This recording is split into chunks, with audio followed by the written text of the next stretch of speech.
বিষয়টা হচ্ছে যে বাইরে কামার বসে অশোক কুমার বসে।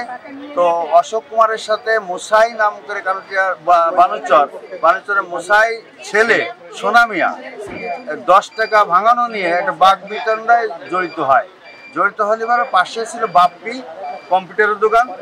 ও এসে বিষয়টাকে প্রতিবাদ জানায় দুজনের মাঝে হাতাহাতি হলে উপস্থিত জনগণ থেকে দুজনকে ঠেকা দেওয়ার পরে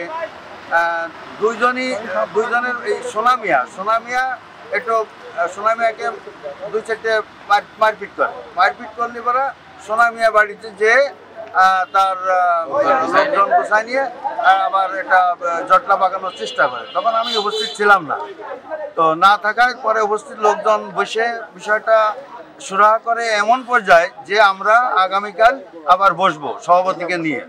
তা আমি রাত্রি আসার পরে আমি দুই পক্ষের সাথে কথা বলি যে আগামীকাল আমরা বসবো। সকালে বসার কথা ছিল, সকালে সময় না পাওয়ায় বিকেলে বসার কথা। তো বিকেলে বসার আগেই বিষয়টা হঠাৎ করে বাপ্পির দোকানের সামনে দেখি যে জটলা।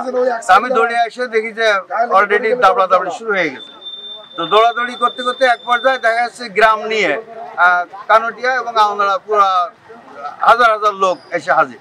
তখন আমরা কমিটির লোক এটাকে সাপোর্ট দিতে না পারে আমি প্রশাসনকে বলি, পুলিশ প্রশাসন আসে, আর্মি প্রশাসন আসে। আসার পরে ওনারা বিষয়টা নিয়ন্ত্রণে আনে এবং আনার পরে ওনারা রামদা সড়কি কিছু উদ্ধার করে এবং 7-8 জন লোককে অ্যারেস্ট করে। আর বাজারের ব্যাপারটা হচ্ছে বাজারে কিছু দোকান ক্ষতিগ্রস্ত হয়েছে, কিছু কোবানো হয়েছে, শাটার কোবানো হয়েছে, আর কিছু কাঁচামালের দোকান লুট করা হয়েছে। তারপরে কিছু বাইরের চার দোকান ভাঙাচোরা হয়েছে এবং পাশে একটা চেয়ারের দোকান ছিল, চেয়ারে কয়েকশো চেয়ার ছিল, ওগুলো ভেঙে ফেলানো হয়েছে এবং কিছু বাইরের যে টিন ছিল টিন কোবানো হয়েছে।